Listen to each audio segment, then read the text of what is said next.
Bonsoir, c'est Headline News. À Dakar, une mafia des visas démantelée. Les membres de cette mafia utilisaient des cachets des ministères des Affaires étrangères et des Finances. Ce réseau de trafic de visas existe depuis 6 ans. Avec ces faussaires, on a vu des mécaniciens et menuisiers devenir inspecteurs du Trésor, infirmiers d'État, ingénieurs agronomes, informaticiens avec des matricules de solde. Le Mali a été exclu de l'AGOA, l'accord commercial liant les États-Unis à l'Afrique. L'Éthiopie et la Guinée l'ont été également. Washington juge que les actions prises par les 3 gouvernements en violent les principes. Comme le Mali, la Guinée est dirigée par les militaires, l'exportation des produits guinéens vers l'Amérique en fait les frais. Comme nous allons le voir dans le reportage avec notre correspondant Zakaria Kamara. C'est l'une des conséquences du changement anticonstitutionnel en Guinée.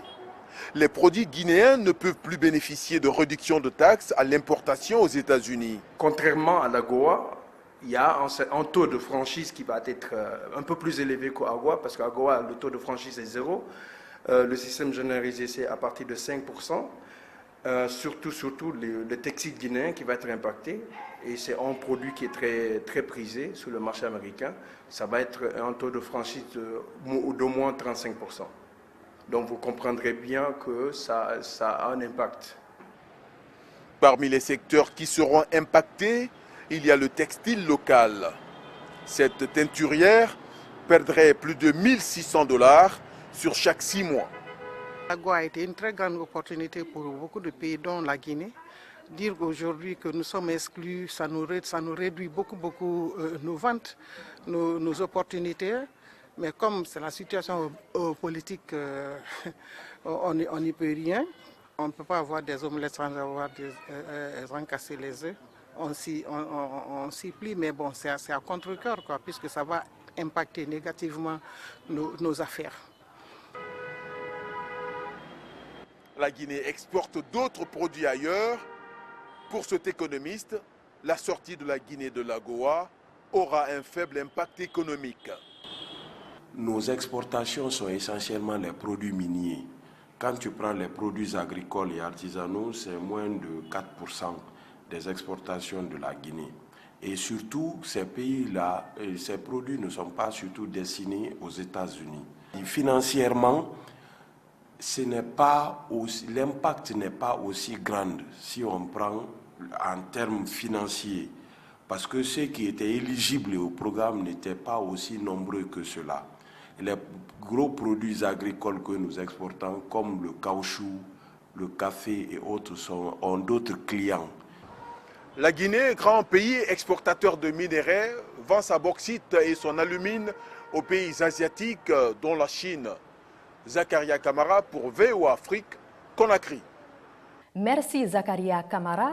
Nous allons nous rendre maintenant en Tanzanie où les femmes arrivent dans les rings de boxe. En effet, dans ce pays, les violences contre les femmes ont augmenté durant la pandémie de Covid-19 qui perdure. Un nombre de femmes du pays tente de se donner les moyens de contre-attaquer. Il s'agit de l'autodéfense par le truchement de la boxe, par exemple. Reportage de Charles Combe à Dar es Salaam avec le régie de Jini Kapumbu Villa. Leila Youssouf apprend à boxer. Elle s'entraîne tous les soirs dans un camp et affirme que ce sport l'aide à se protéger. Si je rencontre un problème, n'importe quel type de violence sexiste, ou si cela arrive à quelqu'un d'autre, ce sport m'aide à me défendre, non seulement moi-même, mais aussi les autres. Les données du Bureau tanzanien des statistiques montrent que 40% des femmes et des filles tanzaniennes entre 15 et 49 ans ont subi des violences physiques au cours de leur vie. 17% ont été victimes de violences sexuelles. Depuis l'épidémie de Covid-19, les signalements de violences à l'égard des femmes et des filles ont augmenté. Quand le Covid-19 est arrivé, il y avait de nombreux cas de violences sexistes, mais pas un bon moyen de les documenter. Les cas se sont multipliés, tout comme d'autres cas généraux de violence. Alors que le Covid-19 a ralenti en Tanzanie, des cas de violence continuent d'affluer. Pour les femmes qui apprennent à boxer pour se défendre, certaines adorent ce sport, dit un entraîneur de boxe.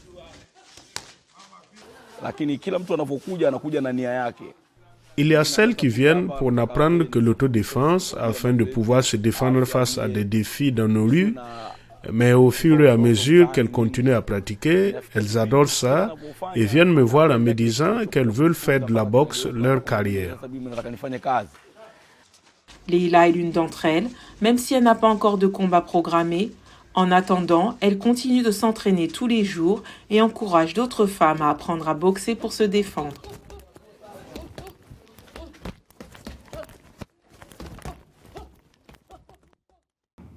Peut-être au Sénégal, les femmes ne sont pas trop dans la boxe, mais dans un métier très moderne qui est la conduite de train.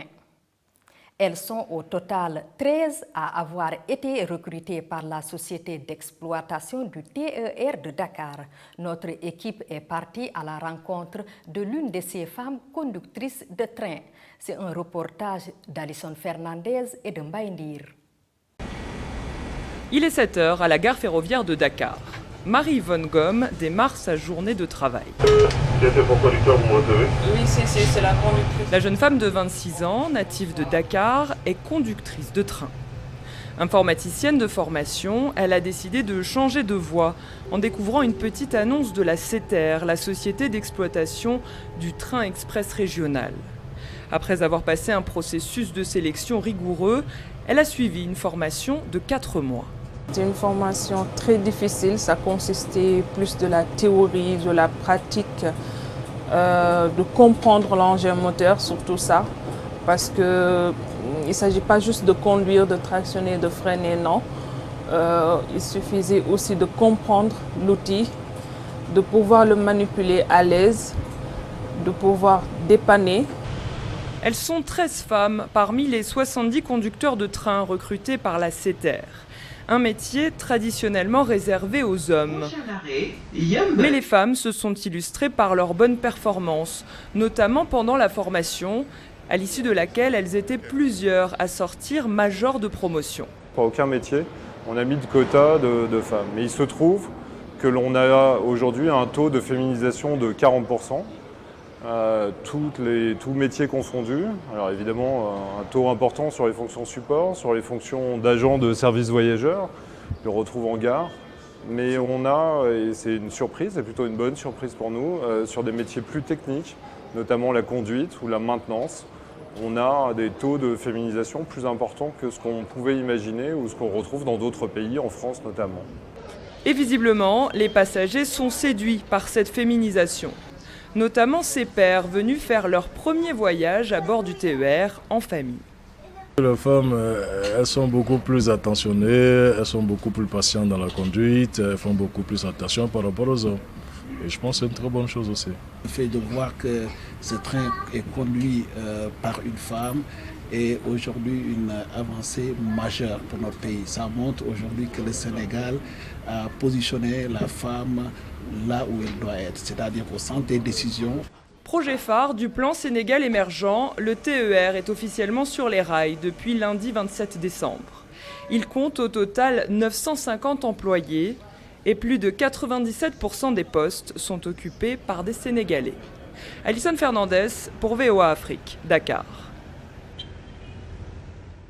Bravo à ces femmes, vive le Sénégal moderne. Headline News, c'est fini. Restez sur BNews International, l'info y est continue. Au revoir.